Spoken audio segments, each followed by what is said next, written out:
Halo semuanya. Ya, jadi ketemu lagi di video Harry Potter. Jadi kali ini aku bakal lanjut lagi baca buku Harry Potter dan buku ketiga Harry Potter dan Tawanan Azkaban. Nah, semuanya udah siap. Oke. Kita lanjut lagi di chapter kedua ya. Sebelumnya buat kalian yang baru pertama kali nonton video ini, aku udah baca buku Harry Potter dan seri pertama dan seri kedua, dan sudah aku upload semuanya di channel YouTube aku. Buat kalian yang mau lihat itu, aku udah taruh link playlistnya di description box. Oke. Kita langsung mulai. Harry Potter dan Tawanan Azkaban. Chapter 2.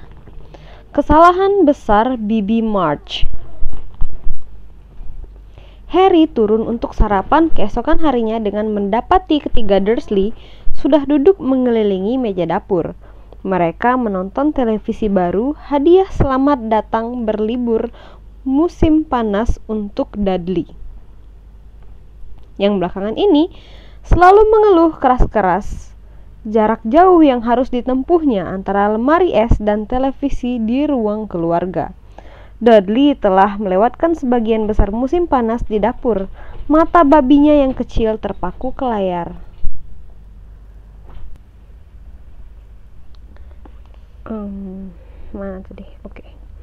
Mata babinya yang kecil terpaku ke layar dan kelima dagunya berguncang-guncang sementara dia makan tiada hentinya.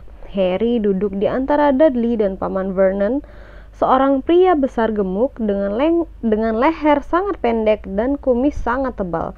Jangankan mengucapkan selamat ulang tahun kepada Harry, tak seorang pun dari mereka bertiga menunjukkan tanda-tanda bahwa mereka menyadari Harry masuk ke dapur. Tetapi Harry sudah sangat terbiasa dengan hal ini, sehingga dia tidak peduli. Dia mengambil sepotong roti panggang dan menengadah menatap pembaca berita di televisi yang sudah separuh jalan membacakan laporan tentang narapidana yang kabur. Masyarakat diperingatkan bahwa Black membawa senjata yang sangat berbahaya. Telah disediakan saluran telepon khusus dan siapa yang melihat Black harus segera melaporkannya. Tak perlu menjelaskan kenapa dia orang tak berguna, dengus Paman Vernon memandang si narapidana dari atas korannya. Lihat saja keadaannya, kotor sekali. Lihat rambutnya. Dia melirik sinis pada Harry. Rambut Harry yang berantakan selama ini selalu sangat menjengkelkan Paman Vernon. Dibandingkan dengan laki-laki di layar televisi dengan wajahnya yang kurus kering dan cekung, dikelilingi rambut kusut masai sepanjang siku, Harry merasa amat sangat rapi. Si pembaca berita muncul lagi. Kementerian Pertanian dan Perikanan hari ini akan mengumumkan. Tunggu! Teriak Paman Vernon mendelik marah kepada si pembaca berita. Kau tidak memberitahu kami si maniak itu kabur dari mana? Apa gunanya? Orang gila itu bisa muncul dari jalanan saat ini juga. Bibi Petunia yang kurus dan berwajah kuda langsung memutar tubuh dan memandang tajam keluar jendela dapur. Harry tahu Bibi Petunia akan senang sekali kalau bisa jadi orang yang menelpon nomor saluran khusus yang disediakan. Dia perempuan paling ingin tahu sedunia dan melewatkan sebagian besar waktunya untuk memata-matai tetangga-tetangganya yang membosankan dan patuh hukum. Kapan mereka akan belajar, kata Paman Vernon, menggebrak meja dengan kepalan tangannya yang ungu besar. Bahwa satu-satunya cara menangani orang-orang semacam ini adalah dengan menggantungnya. Betul sekali, timpal Bibi Petunia yang masih menyipitkan mata memandang menembus sulur buncis tetangga sebelah. Paman Vernon menyeruput habis tehnya, memandang arlojinya, lalu menambahkan, lebih baik aku segera berangkat, Petunia. Kereta Muggle. Kereta March tiba pukul 10. Harry, yang pikirannya sedang diloteng bersama peralatan perawatan sapunya, kembali jatuh ke bumi dengan perasaan tak enak. Bibi March, celetuknya. Dia tidak ke sini kan? Bibi March adalah kakak Paman Vernon. Meskipun dia tak punya hubungan darah dengan Harry, yang ibunya adalah adik Bibi Petunia, Harry dipaksa memanggilnya Bibi seumur hidupnya. Bibi March tinggal di daerah pedesaan. Dalam rumah dengan halaman luas, dia membiarkan bulldog. Dia jarang menginap di private drive karena tak tega meninggalkan anjing-anjingnya yang berharga. Tetapi masing-masing kunjungannya masih terpeta jelas di benak Harry. Dalam pesta ulang tahun Dudley yang kelima, Bibi March memukul tulang kering Harry dengan tongkatnya supaya Harry tidak mengalahkan Dudley dalam permainan adu diam. Beberapa bulan kemudian, Bibi March muncul di hari Natal dengan hadiah robot yang diprogram komputer untuk Dudley dan sekaleng biskuit anjing untuk Harry. Dalam kunjungannya yang terakhir, setahun sebelum Harry masuk Hogwarts, Harry tak sengaja menginjak kaki anjing kesayangannya. Ripper mengejar Harry ke halaman sampai Harry memanjat pohon, dan Bibi March menolak memanggil anjingnya sampai lewat tengah malam. Kalau mengingat kejadian ini, Dudley masih tertawa sampai keluar air mata. March akan menginap di sini seminggu, gertak Paman Vernon. Dan sementara kita membicarakan hal ini, dia mengacungkan jarinya yang gemuk dengan nada mengancam ke arah Harry. Kita harus meluruskan beberapa hal sebelum aku pergi menjemputnya. Dudley mencibir dan mengalihkan pandang dari televisi. Menonton Harry diancam dan dimarahi Paman Vernon adalah jenis hiburan favorit Dudley. Pertama, gerung Paman Vernon, jaga lidahmu kalau bicara dengan March. Baiklah, kata Harry getir, asal dia juga menjaga lidahnya kalau bicara kepadaku. Kedua, kata Paman Vernon seakan dia tidak mendengar jawaban Harry. Karena March sama sekali tak tahu tentang keabnormalanmu, aku tak ingin ada kejadian aneh apapun selama dia di sini. Jaga tingkahmu, mengerti? Baik, asal dia juga menjaga tingkahnya, kata Harry dengan gigi menggertak. Dan ketiga, kata Paman Vernon, mata kecilnya yang kejam sekarang cuma berupa garis di wajahnya yang ungu. Kami telah memberitahu March, kau dikirim ke pusat penampungan anak-anak kriminal yang tak bisa disembuhkan di St. Brutus. St. Apa? Pekik Harry. Dan kau harus mendukung cerita itu, nak. Kalau tidak, awas, ancam Paman Vernon. Harry duduk diam, wajahnya pucat, berang sekali, memandang Paman Vernon nyaris tak percaya. Bibi March akan datang berkunjung selama seminggu. Ini hadiah ulang tahun terburuk yang pernah diberikan keluarga Dursley kepadanya. Bahkan lebih buruk daripada sepasang kaos kaki butut Paman Vernon yang dulu. Nah, Petunia, kata Paman Vernon dengan berat bangkit berdiri. Aku berangkat ke stasiun sekarang. Mau ikut, Dudders? Tidak, jawab Dudley yang perhatiannya kembali ke televisi setelah Paman Vernon selesai mengancam Harry. Dudley harus keren untuk menyambut bibinya, kata Bibi Petunia merapikan rambut Dudley yang tebal pirang.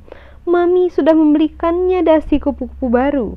Paman Vernon menepuk bahu gemuk Dudley. Sampai nanti kalau begitu, katanya, lalu meninggalkan dapur. Harry yang selama itu duduk seperti sedang hilang kesadaran mendadak mendapat ide. Meninggalkan roti panggangnya, dia cepat-cepat bangkit dan mengikuti Paman Vernon ke depan pintu. Paman Vernon sedang memakai mantel berpergiannya.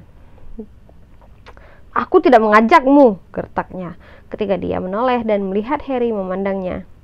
Aku juga tak mau ikut, kata Harry dingin. Aku ingin tanya sesuatu pada Paman. Paman Vernon memandangnya dengan curiga. Murid-murid kelas 3 di sekolahku diizinkan mengunjungi desa dari waktu ke waktu, kata Harry. Jadi, tukas Paman Vernon mengambil kunci mobilnya dari kaitan di dekat pintu. Formulirnya perlu ditandatangani Paman, kata Harry buru-buru. Kenapa aku harus tanda tangan? Cibir Paman Vernon. Ya, kata Harry, hati-hati memilih kata-katanya. Susah kan berpura-pura pada Bibi March. Aku dititipkan di Pusat penampungan anak-anak kriminal yang tak bisa disembuhkan, St. Brutus, gerutu Paman Vernon. Dan Harry senang mendengar ada kepanikan dalam suara Paman Vernon. Betul, kata Harry dengan kalem mendongak memandang wajah lebar dan ungu Paman Vernon. Namanya panjang dan susah diingat. Aku harus meyakinkan kan? Bagaimana kalau aku keceplosan? Kau ini rupanya mau dihajar ya? raung Paman Vernon, mendekati Harry dengan tinju teracung, tetapi Harry tetap bertahan. Menghajarku tidak membuat Bibi March melupakan apa yang bisa kuceritakan padanya, katanya tegas. Paman Vernon berhenti, tinjunya masih teracung, wajahnya ungu kecoklatan, tampak mengerikan sekali. Tetapi kalau Paman menandatangani formulir perizinanku, Harry cepat-cepat meneruskan.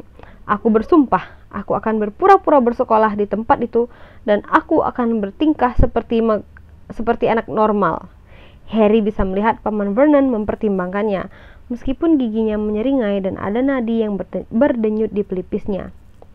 Baik, geramnya, aku akan memonitor tingkahmu selama kunjungan March. Kalau sampai akhir waktu kunjungannya, kau bersikap sopan dan bertahan dengan cerita itu, aku akan menandatangani formulir keparatmu.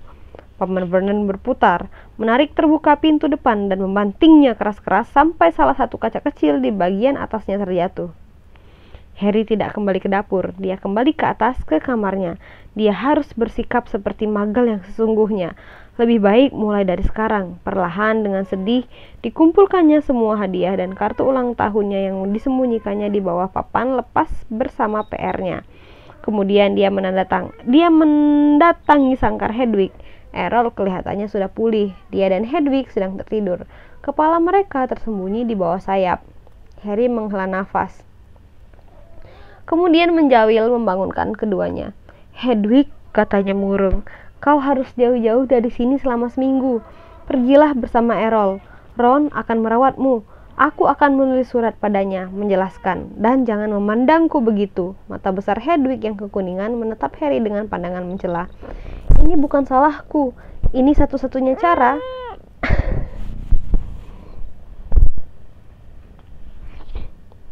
Ini satu-satunya cara agar aku bisa diizinkan mengunjungi Hogsmeade bersama Ron dan Hermione. 10 menit kemudian, Errol dan Hedwig dengan surat Ron terikat di kakinya terbang keluar jendela dan lenyap dari pandangan. Harry sekarang merasa merana sekali, menyingkirkan sangkar kosong ke dalam lemari pakaiannya. Tetapi Harry tak bisa murung berlama-lama. Sekejap kemudian, Bibi Petunia sudah berteriak menyuruh Harry turun dan bersiap-siap untuk menyambut tamu mereka. Lakukan sesuatu dengan rambutmu, bentak Bibi Petunia ketika Harry sudah tiba di bawah. Harry tak merasa perlu mengusahakan agar rambutnya rata menempel ke kepalanya. Bibi March senang mengkritiknya, sehingga semakin berantakan dia, semakin senang Bibi March. Segera saja terdengar derak kerikil di luar ketika mobil Paman Vernon masuk kembali ke halaman. Kemudian bantingan pintu mobil dan langkah-langkah di jalan setapak menuju rumah. Buka pintunya, desis Bibi Petunia kepada Harry.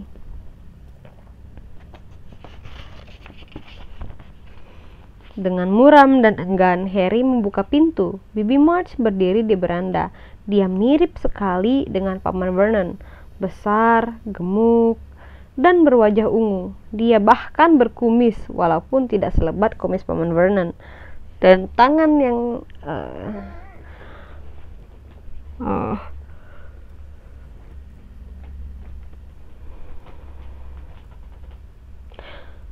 satu tangannya memegang koper besar dan tangan yang lainnya memegang bulldog tua yang galak.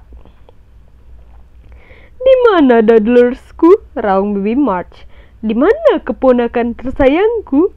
Dudley berjalan lambat-lambat karena keberatan badan menyeberangi ruang depan. Rambutnya yang pirang menempel rata ke kepalanya yang besar. Dasi kupu-kupu mengintip dari bawah dagunya yang berlapis-lapis.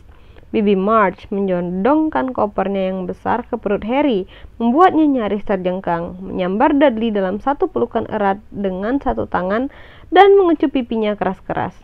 Harry tahu betul Dudley mau dipeluk-peluk Bibi March hanya karena dibayar mahal, dan betul saja ketika pelukannya dilepas, tangan gemuk Dudley menggenggam selembar uang 20 pound yang masih baru.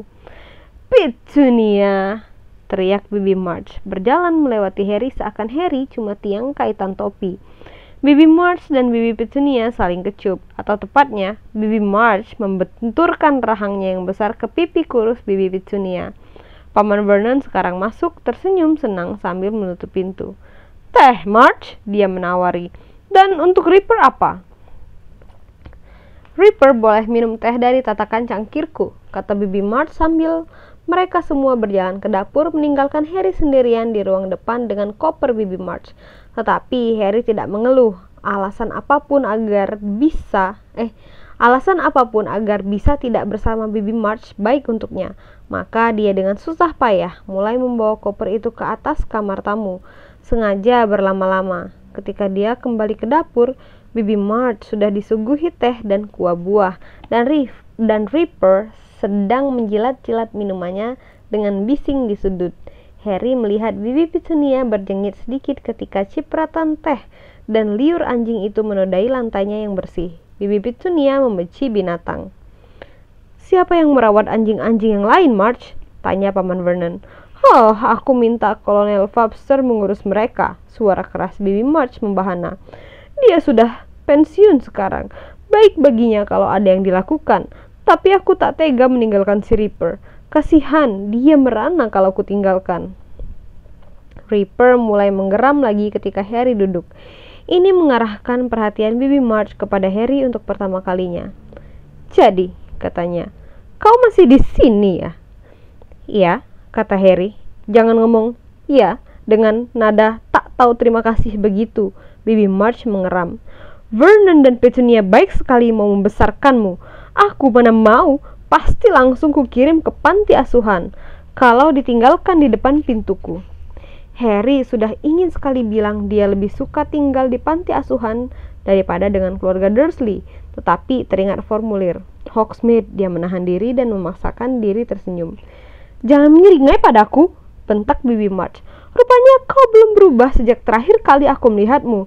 Kukira sekolah akan membuat kelakuanmu sedikit lebih baik." Dia meneguk tehnya banyak-banyak, menyeka kumisnya dan berkata, "Kau masukkan dia kemana, Vernon?" "St. Brutus," jawab Paman Vernon segera. "Institusi paling baik untuk kasus-kasus yang sudah tak ada harapan." "Begitu," kata Bibi March. "Apakah mereka menggunakan tongkat di St. Brutus?" tanyanya keras-keras di seberang meja. Paman Vernon mengangguk singkat di belakang punggung Bibi March. "Ya," kata Harry, kemudian untuk lebih meyakinkan dia menambahkan, "sepanjang waktu." "Bagus sekali," kata Bibi March. "Aku tak setuju dengan pendapat yang melarang memukul anak yang pantas dipukul. Hajar sampai kapok. Itulah yang diperlukan dalam 99 dari 100 kasus. Apa kau sering dipukul?" Ya," kata Harry, "sering sekali." Bibi March menjepitkan mata. "Aku masih tetap tak suka caramu ngomong," katanya. "Kalau kau bisa ngomong begitu santai soal kau dipukuli, jelas mereka tidak cukup keras memukulmu. Petunia, aku akan nulis surat kalau jadi kau. Bikin jelas bahwa kau menyetujui penggunaan kekerasan dalam kasus anak ini."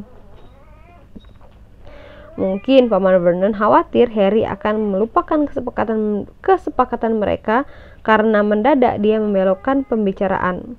"Dengar berita pagi ini, March. Bagaimana dengan tawanan yang lepas itu, Sementara Bibi March mulai merasa tinggal di rumah sendiri, Harry merindukan hidup di rumah nomor 4 tanpa Bibi March.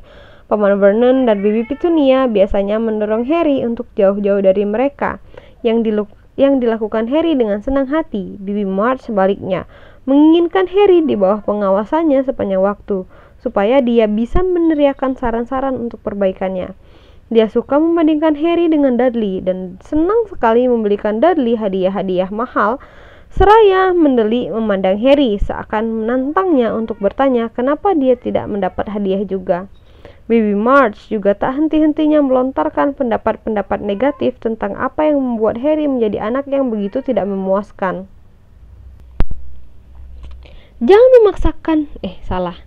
Jangan menyalahkan dirimu. Kenapa anak ini jadi begini, Vernon?"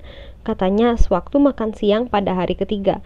"Kalau ada yang busuk di dalam, tak ada yang bisa kita lakukan." Harry berusaha berkonsentrasi pada makanannya, tetapi tangannya gemetar dan wajahnya mulai membara saking marahnya. "Ingat formulir," dia mengingatkan dirinya. Ingat formulir, dia mengingatkan dirinya. Pikirkan tentang Hogsmeade, jangan bilang apa-apa, jangan bilang apa-apa, jangan bangun. Bibi March meraih gelas anggurnya. Itu salah satu prinsip dasar soal keturunan, katanya. Kau bisa melihatnya setiap kali pada anjing. Kalau ada yang tidak beres dengan induknya, anaknya juga tidak beres. Saat itu, gelas anggur yang dipegang Bibi March meledak pecah. Serpihan-serpihan gelas bertebangan ke segala arah dan Bibi March merepet dan mengejap. Wajahnya yang besar kemerahan, basah kuyup. March! Jerit Bibi Petunia. March, kau tak apa-apa? Jangan khawatir, ujar Bibi March menyeka wajahnya dengan serbet. Pasti aku terlalu keras memegangnya. Beberapa hari yang lalu di rumah Kolonel Webster juga begitu. Tak perlu ribut, Petunia. Peganganku memang kuat sekali.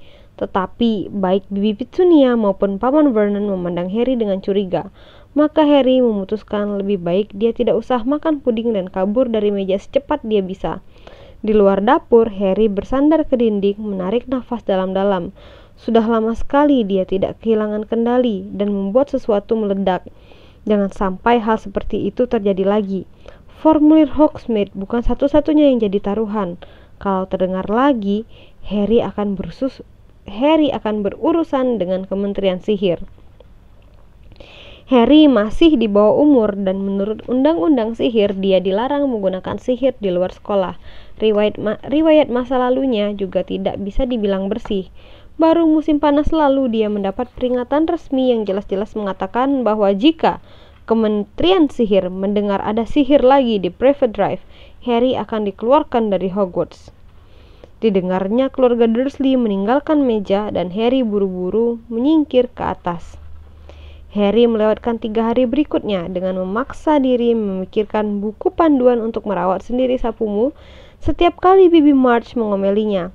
Ini berhasil, meskipun rupanya pandangannya jadi kosong menerawang karena Bibi March mulai menyuarakan pendapat bahwa Harry menderita lemah mental. Akhirnya, setelah lama ditunggu, tibalah malam terakhir Bibi March di rumah itu. Bibi Petunia memasak makan malam yang wah dan Paman Vernon membuka beberapa botol anggur. Mereka menikmati sup dan ikan salem tanpa satu kali pun menyebut kesalahan Harry. Saat makan pie lemon, Paman Vernon membuat mereka semua bosan dengan bercerita panjang lebar tentang Grunnings, perusahaan bornya. Kemudian Bibi Petunia membuat kopi dan Paman Vernon mengeluarkan sebotol brandy. Kau tergoda, March? Bibi March sudah minum agak terlalu banyak anggur. Mukanya yang besar sudah sangat merah. Oh, sedikit saja kalau begitu, katanya terkekeh. Sedikit lagi, tambah sedikit lagi. Nah, begitu. Daddy sedang makan potongan pie-nya yang keempat. Bibi Petunia menyeruput kopi dengan kelingking mencuat. Kelingking mencuat. Oh, nggak bisa. Nggak ada orangnya ya. Nggak bisa praktek akunya. Harry sebetulnya ingin menghilang ke dalam kamarnya, tetapi mata kecil Paman Vernon menatapnya marah, dan dia tahu dia harus ikut duduk di situ sampai acara makan malam berakhir. Kata Bibi March, menecakkan bibir dan meletakkan gelas brandinya yang sudah kosong. Makan malamnya enak sekali, Petunia. Biasanya aku cuma menggoreng sesuatu untuk makan malam, dengan 12 anjing yang harus diurus. Dia bersendawa keras dan membelai perutnya yang besar. Maaf saja, tapi aku suka sekali melihat anak yang berukuran sehat. Dia meneruskan mengedip kepada Dudley. Kau akan jadi laki-laki berukuran layak, Dudley, seperti ayahmu. Ya, aku mau brandy sedikit lagi, Vernon. Kalau anak yang satu ini, dia mengedikkan kepala ke arah Harry yang langsung merasa perutnya kencang. Buku panduan, pikirnya cepat-cepat. Yang ini mukanya kejam dan kerdil. Anjing juga ada yang begitu. Tahun lalu, Kolonel Webster kusuruh menenggelamkan satu anjing macam itu. Anjing jembel, lemah, turunan kelas rendah. Harry berusaha mengingat halaman 12 bukunya. Mantra untuk menyembuhkan sapu yang malas berbalik. Asalnya dari darah. Seperti yang kukatakan kemarin, darah buruk pasti kelihatan. Bukannya aku menjelek-jelekan keturunanmu, Petunia. Dia mengelus tangan kurus bibi Petunia dengan tangannya sendiri yang seperti sekop. Tapi adikmu, telur busuk. Mereka selalu ada dalam keluarga-keluarga terbaik. Kemudian dia kabur dengan orang kelas rendah tak berguna. Dan ini hasilnya, di depan kita. Harry menatap piringnya. Dering aneh memenuhi telinganya. Pegang sapumu erat-erat pada ujungnya, pikirnya. Tetapi dia tak bisa ingat apa kelanjutannya. Suara Bibi March seakan menusuk masuk ke dalam dirinya seperti bor Paman Vernon. Si Potter ini, kata Bibi March keras-keras, menyambar botol brandy dan menuang lagi ke dalam gelasnya dan ke atas taplak meja. Kalian tidak pernah cerita padaku apa kerjanya? Paman Vernon dan Bibi Petunia tampak tegang sekali. Dudley bahkan mendongak dari painya, melongo menatap orang tuanya. Dia tidak bekerja, kata Paman Vernon setengah melirik Harry. Tak punya pekerjaan. Seperti yang sudah kuduga, kata Bibi March meneguk brandinya yang banyak-banyak dan menyeka dagu dengan lengan bajunya. Pemalas, pengangguran yang tak bisa apa-apa. Bukan, kata Harry tiba-tiba. Meja langsung sunyi senyap. Sekujur tubuh Harry gemetar. Belum pernah dia semarah itu. Tambah brandinya, teriak Paman Vernon yang sudah pucat pasi. Dia mengosongkan botol brandy ke gelas Bibi March. Kau, dia menggertak Harry. Pergi tidur sana. Jangan, Vernon, kata Bibi Petunia cegukan, mengacungkan tangan mencegah. Matanya yang kecil merah menatap Harry. Ayo, teruskan nak, terus. Bangga akan orang tuamu ya. Mereka mati dalam kecelakaan mobil. Mabuk kukira. Mereka tidak meninggal dalam kecelakaan mobil, kata Harry yang sudah berdiri. Mereka meninggal dalam kecelakaan mobil, pembohong kecil, dan meninggalkanmu untuk jadi beban saudara mereka yang terhormat dan rajin bekerja, teriak Bibi March menggelembung saking marahnya. Anak kurang ajar, tak tahu terima kasih, tetapi mendadak Bibi March berhenti bicara. Sejenak dia seperti kehabisan kata-kata. Kelihatannya dia menggelembung karena kemarahannya yang tak bisa dikeluarkan.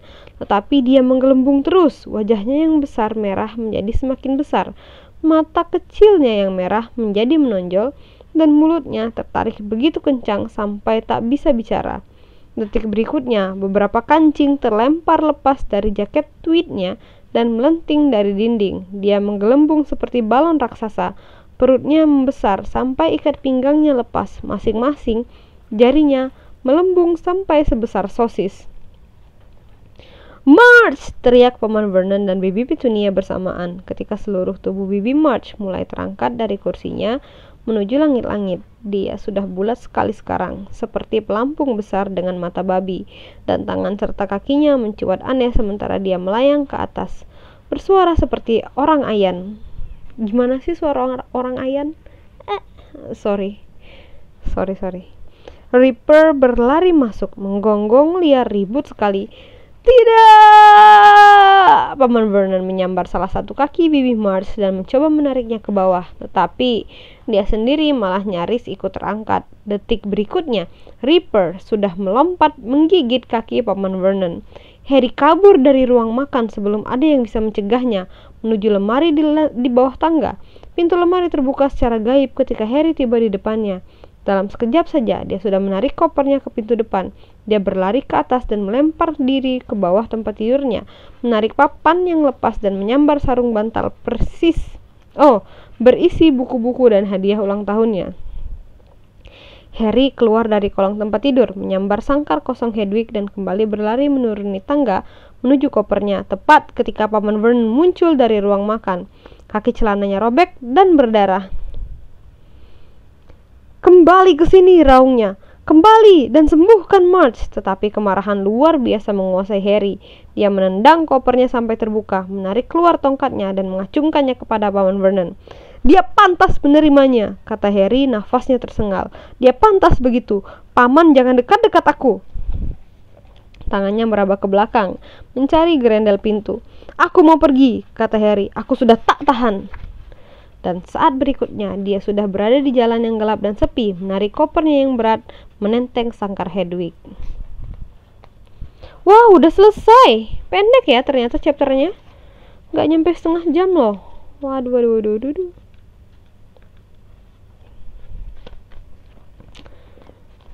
Oke. Nggak terlalu panjang. Oh, yang chapter 3 juga ternyata nggak terlalu panjang banget. Oh, panjang ini. Buku. Ya, lumayan lah. Ada berapa chapter sih buku ini?